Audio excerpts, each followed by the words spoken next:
Now, when it comes to Drake and Pusha T, well, if you are ready to see how Drake is admitting that he is falling apart and he has never been more broke, and well, with this, he is desperately trying to hold on to anything he can, and all while at the same time, the cupcake may have gotten a little too confident because Pusha T seemingly retired from making diss tracks forever. Well, this has some major implications on the entire rap world and hip-hop history. So, before we go any further, be sure to leave a like and subscribe because it helps me out a ton. And as Pusha T has said that he is no longer going to be releasing any diss tracks for the rest of his rap career. Well, both in terms of Push's career, hip-hop as a whole, and then the implications and I guess the success that this is for Drake, you could say.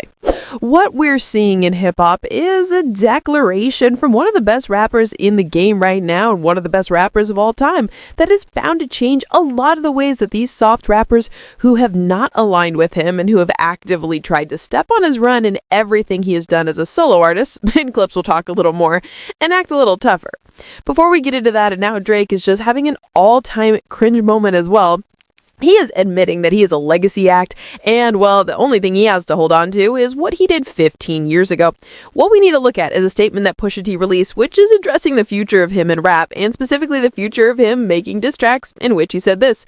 "I've kind of been through that chapter and I'm over it. I'm somewhere right now where I don't even want to make music with other people, nevertheless have anybody else in my music or be the focus of my music. What we're doing right here with clips is, to me, so next level. I feel like the taste level is above everything else. Even being caught up in the world of it, I don't write. Even in the world of the people, of the back and forth, if I don't see eye to eye with you, there's probably things I don't want to be there about. You know what I'm saying? It's kind of off to me. It's the ransom of what a diss track used to bring. There was a clear winner. Somebody would really bow out, and then that's it. The last man standing. Now it's just a whole bunch of noise. Even after we find winners, it's still noise. And it's like, man, then what's it for?" Ending with this, well, with the rapper who made the most important diss track of the 2010s and one of the most important diss tracks of all time in the Story of Adidon saying this, it obviously holds a lot of weight, especially when you see what Push has gone into this year, and he has went head to head once again with Drake in terms of the whole censor thing, not with diss tracks, but just in terms of making sure that his album and his message was heard despite the label suppression. That was all initiated from him. And then with everything with Travis Scott, I mean, Pusha was involved in some rap beefs this year, and he has always been one of the most feared rappers in hip-hop history. So for him to just address the sheer nature of lyrical competition like this, there are a lot of reactions. And while from the Drake side of things, they're trying to act like this is an admission of defeat from his end, or, well, he's giving up on trying to end Drake's career because no matter what he does, Drake keeps coming back, according to them, and he hasn't actually stopped Drake from being in the limelight the way he loves to be. Well, I think people who think that are clearly missing the point, but I mean, as they are Drake stans, we cannot be surprised about that, because pretty much what Pusha T is saying here, well, all does seem to center around the Drakeification of hip-hop culture, and just the absolute place the Drake has put hip-hop in that, well, has degraded the value of the culture and allowed these people who don't really understand lyrical competition, hip-hop principles, and just anything resembling what this genre was meant to do on any sort of level that resembles what rap should actually look like, and would really push saying when you read into the words is the reaction from his beef against Drake, and then also the reaction from Kendrick Lamar versus Drake, is what has drove him to this very point where he is saying that he is done making diss tracks and he is really done with the whole thing. And Lenny D lays on it out pretty clear when hip-hop was composed of a culture where, despite people having differences and despite people clashing, even with regional biases and even with people having favorites, there was an understanding of what the sport of rap meant and what a great diss track was. And so even while there was him back and forth and arguing, it was more about the actual content of the diss tracks and what was better, like with Takeover and Ether, for example. But even with that, there were still pretty clear winners or a clear understanding of how the beef went and what its implications were on hip-hop. Well, now to fast forward into the modern era, to really see Drake created a version of hip-hop that got distorted from what it was always supposed to represent. And, well, he allowed so many people in who just don't respect the love of the game. I mean, when you see the way Pusha T is talking, you clearly see him directly addressing the state of hip-hop after both the beef that he had with Drake and after the beef that he had with Kendrick Lamar. As Pusha is explaining that these beefs no longer are settled within a musical back and forth and then there is a consensus winner, and maybe people talk about what tracks are better, but that's it. But because of where we are at in hip hop, and with all of the people who just don't understand the culture, and with a guy like Drake who will do everything from trying to make smear campaigns about you too, while filing a lawsuit, those are the extent he is willing to go to try and settle his position in a rap beef. Overall, while the Drake fans can try to act like Drake has made Pusha T give up, it's not because he's a good rapper, because he's anywhere near respected in hip hop, or because he did the right thing, but if anything related to competition in hip hop,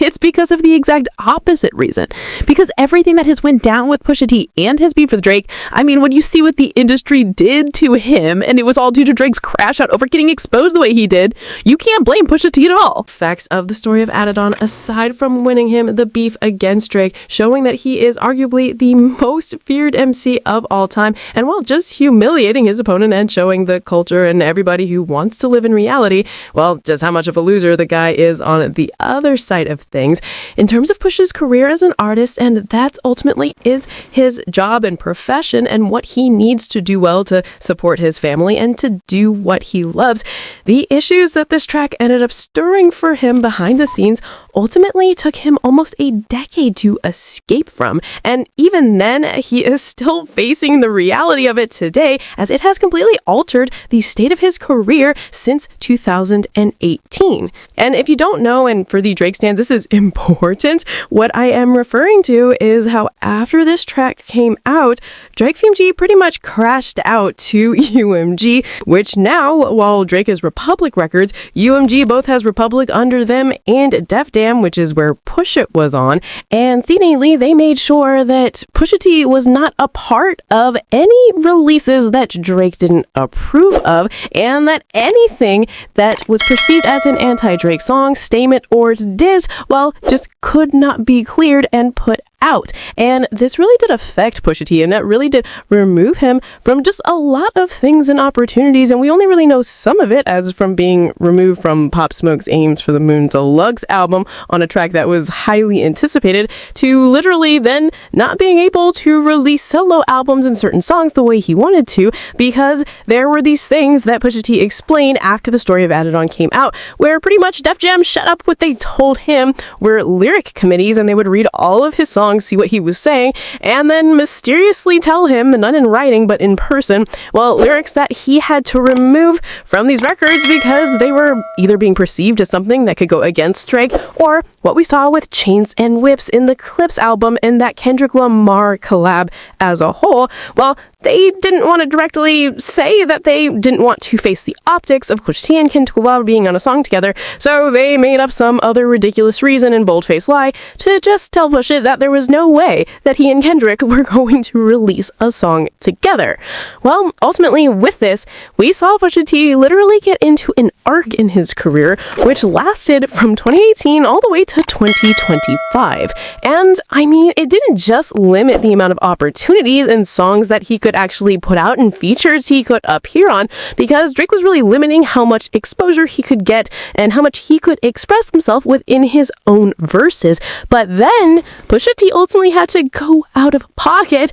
and give up millions to then get out of his Def Jam contract and get both the Clips off the label as a group and get himself off the label as a solo act. And even with that, as Def Jam still did get some sort of a percentage from their recent album, well, Pusha T has definitely won as an independent artist just off the success that record had, which honestly, with how bad Def Jam has been, I don't think that they would have been able to get the word of the record out while just as masterful of a way as the Clips did. Still with that, I mean,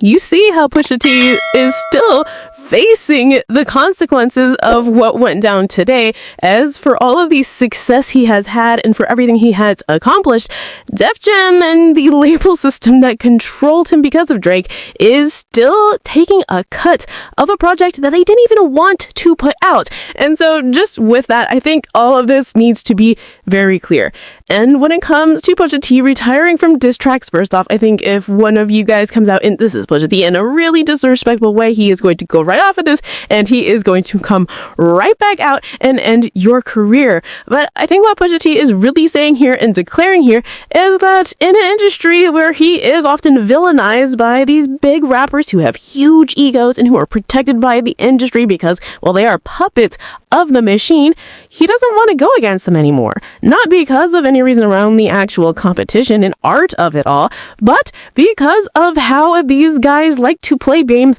behind the scenes and pull tricks that ultimately can affect a man's livelihood and a man's family. And I mean, just with that, listen, if you Drake fans are excited by that, you got it. You can be the lamest people ever. And honestly, I guess you should enjoy that because that's the only slight win you're going to get. Because when it comes to the rest of the things going on around Drake, it's bad. It's really so bad. And it has almost never been worse, as Drake, both creatively and in terms of things going on behind the scenes, is so clearly at a point where he is bankrupt in every sense of the word. And I am standing on that, Drake, and I know I will eventually be right. But the reason I am really saying that, and the reason I'm really focusing in on this point today, is because Drake has reached a level this week where all of these streaming platforms, recaps, and Wrapped have dropped. That is showing that he has just never reached a lower level in terms of how the future of his career is going to go. And honestly, at this point,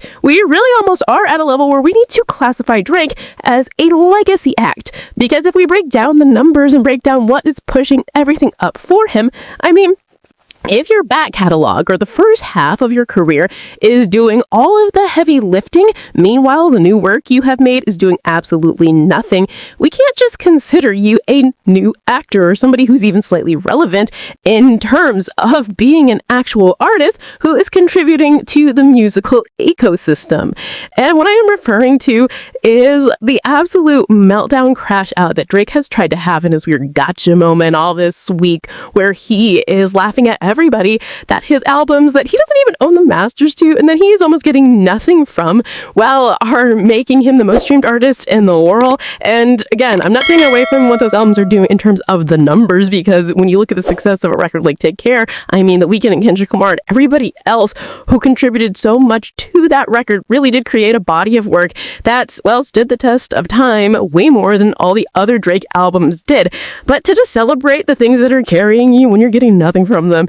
it's weird. And I am going to show you some of the things Drake has put up, and specifically this video he put up to try and highlight how big of an artist he is and how you just can't escape his presence, which he loved to remind to everybody by sharing cringe videos like this and with it. This is really the vibe Drake is on right now, as all of these streaming numbers have come out, and well, he was one of the most streamed artists of the year. And again, with this, congrats, I guess, but like Drake, when you were the literal center of the music industry machine for as long as you were, and again, what I love is when people try to compare Drake and Kendrick Lamar streams. If we wanted to break it down to TV shows and look at the most streamed TV shows, it's like comparing The Simpsons or one of these shows that has seasons on seasons on seasons, so there's just more mass to run up the numbers, to a newer show that has like 1 or 2 seasons. Then what I'm really saying by that, and the Drake fans don't get this in the streaming conversation, and it's honestly embarrassing, is that for Drake versus Kendrick Lamar, let's say Kendrick Lamar has about half of, or even a third of the output that Drake has on streaming in terms of how much music he has released. So for Kendrick Lamar to be the 4th most listened to artist, if Drake is the 2nd most listened to artist, Kendrick Lamar is a way bigger impact because he's getting a lot more listens off of a smaller catalog, which is just more of an impressive feat than Drake releasing an album or even multiple albums every single year, and then so many other features and songs, because again, this guy did whatever the industry asked him to. And then again, after trying to pander to every single group, niche, audience, genre, style, fan base, and whatever other thing you possibly could, well, after having all of that and doing it within the most inorganic way possible,